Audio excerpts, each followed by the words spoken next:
Hello, this is wmpyr here to talk about the Muay Thai head control. So you could see in hundreds and hundreds of matches, kickboxing matches, Muay Thai kickboxing matches where, one fighter will grab a hold of the other guy right around here and here. So they're grabbing and controlling the head and pulling them down. And from there, they start throwing knees to the body, just devastating knees to the body and head. And it's brutal, absolutely brutal. And the reason why I want to talk about this is because in today's self-defense world, like you could just look up on YouTube, there's a lot of people teaching this not for sport, but for self-defense. And, some of these are military styles, They teach it to military, and they also teach it for civilians for, self-defense purposes. And yeah, they're teaching this technique, which I'm not here to argue whether this technique is effective or not. In fact, I think it's super effective. I think hundreds of matches have shown that in full contact, it is absolutely brutal. And yeah, when you examine this technique, right, the Muay Thai head control, you grab the person by the neck, and you could even grab like towards the back of the head, because that gives you the leverage to pull their chin down. And when you do that, bending their neck at like a 90-degree angle puts a tremendous amount of pressure on the neck. It makes it difficult for them to do a lot of things. And you also have the logic that if you control the head, where the head goes, the body will follow. So it makes a whole lot of sense that it is really good. And if you think about it, if someone is able to do that to you and they bring your head like lower than theirs, it's going to be difficult for you to hit them on their head. So leverage-wise, it's also very, very effective. But in the street, what if the other person doesn't care about hitting you in the head? And what if they had a knife? If they had a knife and they decide to stab you in the thigh, or they decided to stab you in the crotch, I think it's obvious that this would be very terrible, and we don't want that.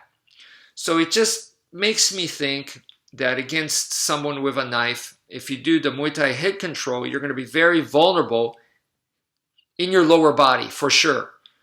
And because of that, I kind of prefer the Filipino way. So in the Filipino way, we attack the arms. That's defang the snake. So in this case, we would be controlling the arm. Instead of attacking the arm, it's still a way of attacking. We are controlling the opponent's arm rather than controlling the head.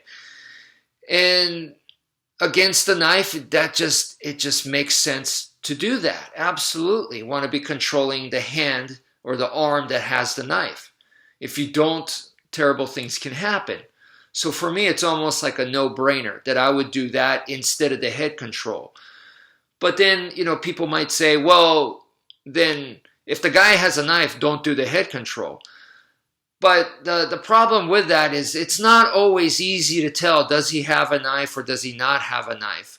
What kind of weapon does he have? Or does he even have a weapon? Under like dim lit conditions, you're in a self-defense situation at night, things just happen all of a sudden.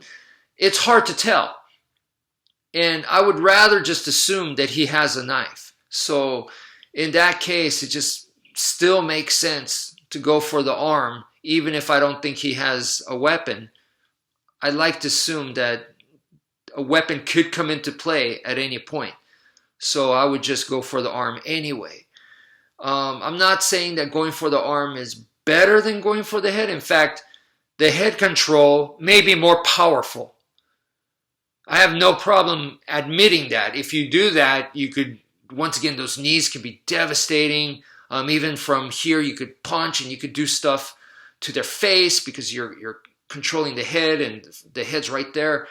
So it might be a lot more powerful to go for the head control, but I feel like it's a lot safer to go for arm control. Therefore, I choose arm control, even though it might not be as powerful.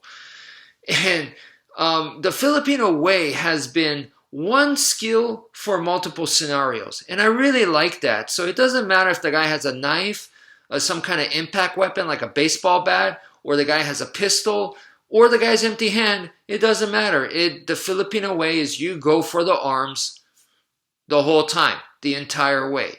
So the strategy doesn't change. And I really like that because it simplifies things. Now, once again, it may not be the most effective. Like it might be better if, oh, he doesn't have a weapon, let me go to head control. That might be more effective, but it just keeps things simple when things are happening unexpected. You're caught off guard. There was a surprise attack or whatever.